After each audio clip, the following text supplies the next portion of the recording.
Do you think it is just money driven though? No, it's not just money driven. He knows if he comes lacking, Crawford gonna beat him. Crawford knows if he comes lacking, Canelo gonna beat him. No, it's not money driven at all. Money just was a good reason to make the fight happen. Terence is a tremendously skilled fighter. So is Canelo a very skilled fighter, but he doesn't have the same skill set as Terence does. Thank you, Bob. Appreciate you, man. You interact together. What is it in your mind? I think he's just used to the stage. You know what I'm saying?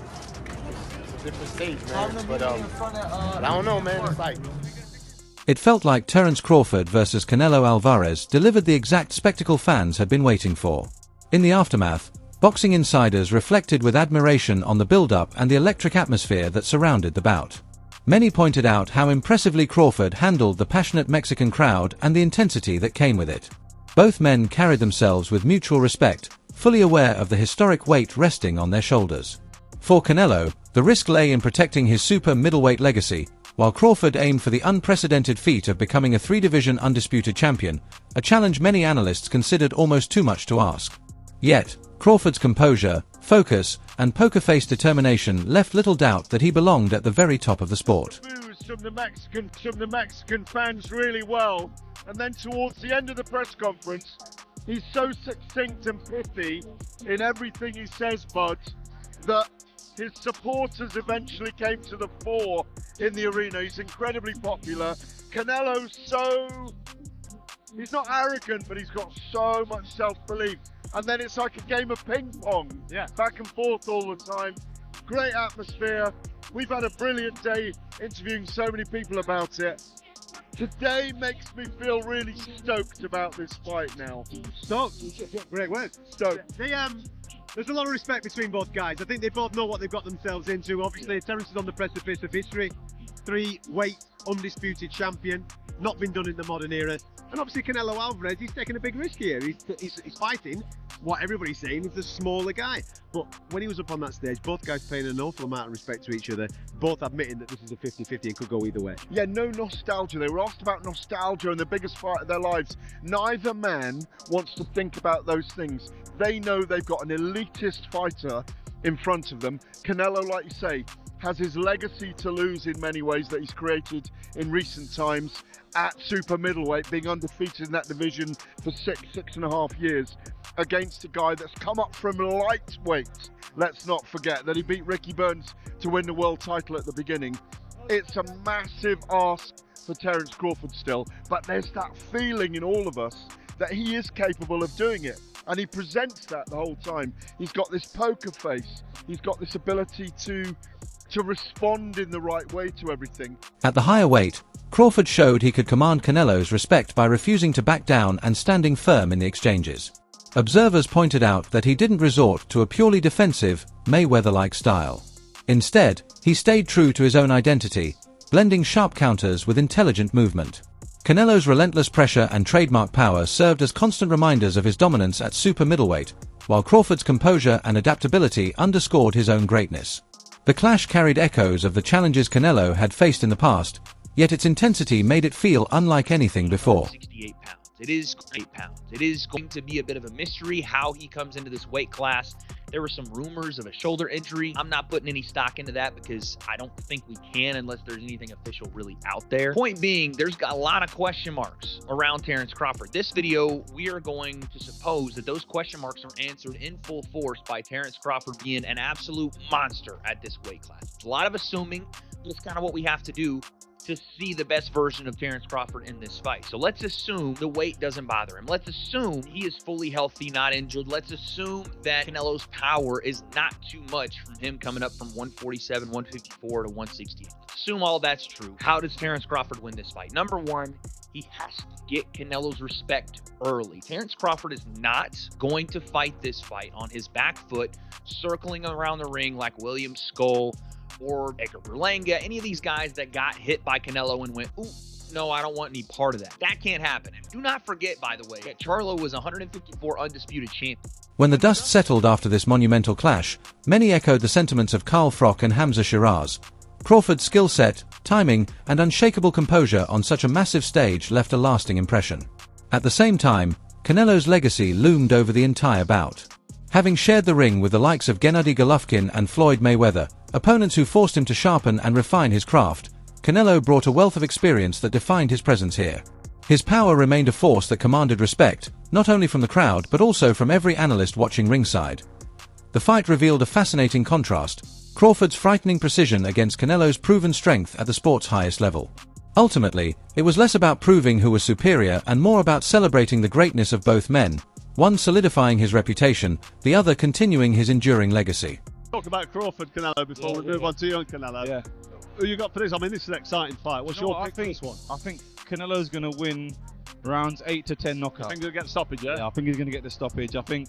Are you basing that just on size? Or? No. It's a little bit on size, but I think Crawford's ego is not going to let him box.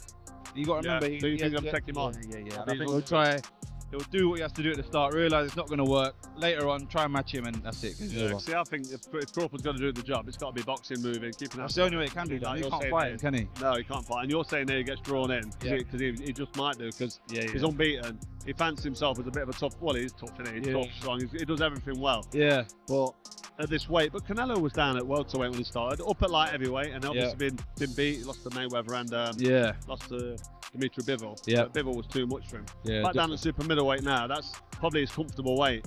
And you just think Crawford's just not big enough. No, I don't think he is, man. And the thing is, for someone like Canelo, you got to either throw punches in bunches like Bivol did, or you got to be there where he respects your power, like GGG and these guys. So it sounds a bit mad, but I don't think Crawford's got either or. He's talented, one of the best fighters in our generation, but you got to remember you're going up. 2 divisions, 3 divisions. Yeah, 2 or 3 divisions. It's different. The game's different up there. Canelo's not going anywhere, is it? Because he got taped. You mentioned Bivol there, and Bivol smashed him quite a lot of big heavy shots. Yeah. And he took it. Never been down, has it?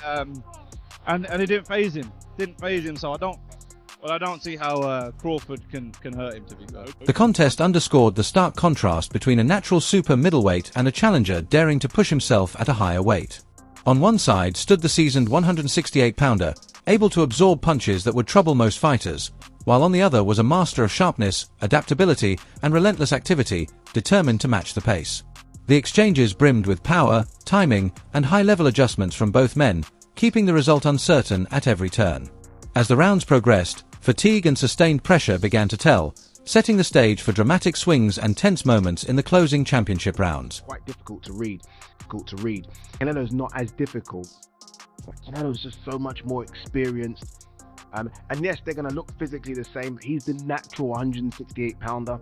He's the one that's taken shots from guys that probably on fight night weigh in nearly 200 pounds, and he's been able to eat those shots, eat them, right? I mean, we haven't seen Canelo wobbled since Miguel Cotto's brother wobbled him way back when, right? I mean, apart from that, this guy's taken shots off Gennady Golovkin. And anyone that can eat shots off Golovkin, I'm sorry, you've got my full respect, because we know how hard Golovkin hits. What will Crawford's legs look like after a few rounds against Canelo? Like, Crawford's going to have to be active. One thing Crawford's got to understand as well, it's in Vegas.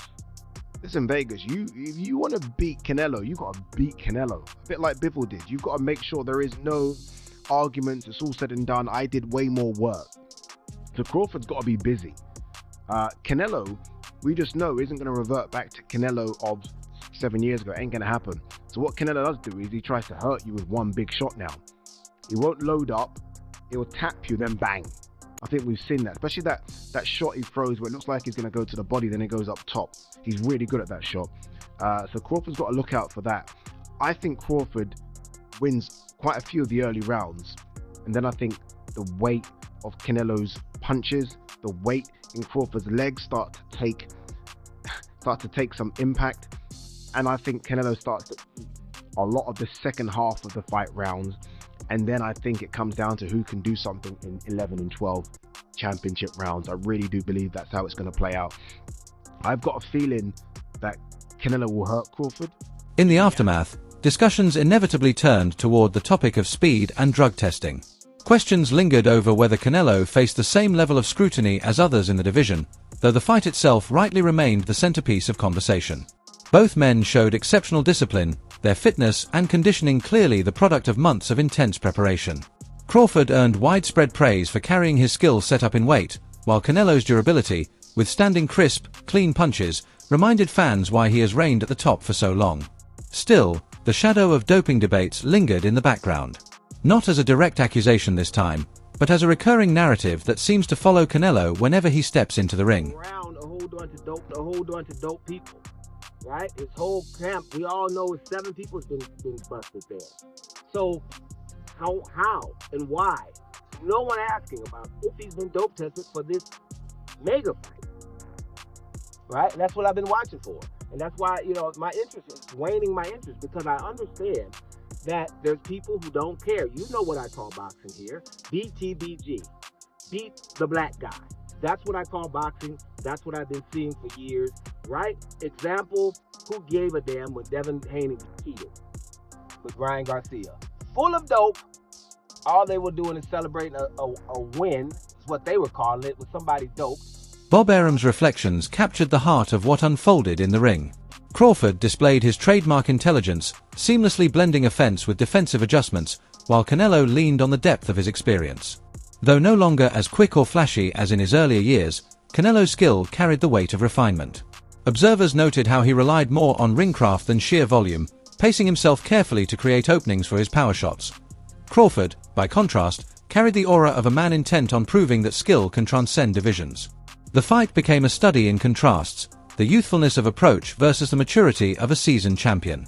Arum's remark that Canelo's tools have evolved over time rang especially true. He is no longer the whirlwind of combinations from his early career, but a patient strategist who thrives under the spotlight. The atmosphere throughout served as a reminder of just how accustomed Canelo is to performing on boxing's grandest stages. I'm going to pick him over Canelo. That fight's going to happen in September at 168. Well, it's a big difference in weight with Canelo and Terence. But if any fighter has a chance with Canelo, it's Terence. Terence is a super talent, and he has a real chance, despite the weight, to beat Canelo. A real chance. Who would you favor, though? Or is it just 50-50? It's very hard because of the difference in weight. I would think if I had to bet the fight, that I would bet Terence, because Terence has more skill than Canelo. But he's given away a lot of weight, a lot of real weight. So that matters. But again, Terence is a tremendously skilled fighter. So is Canelo a very skilled fighter. But he doesn't have the same skill set as Terence.